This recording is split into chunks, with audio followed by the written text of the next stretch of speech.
I think he should play his game, represent the people of Ireland, get the best out of Trump that he can for the people of Ireland. It's a global community. The Irish diaspora is everywhere, so it's a great way to unify the people. Talk about what's important, human rights, everything else. Good luck.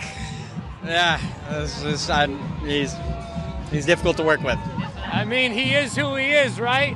I think if he's meeting with him, he'll be fair. He'll be very fair. He'll take care of him. With Donald Trump, I'm all for him most of the time. I just say be the gentleman he is, coming from Ireland, and he will be fabulous. He's meeting another gentleman. Let him have it. Yeah. Tell him what's up. End fascism. Get your boot off our necks. Be about American freedom.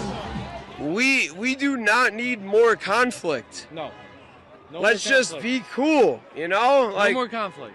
I would just say up the republic.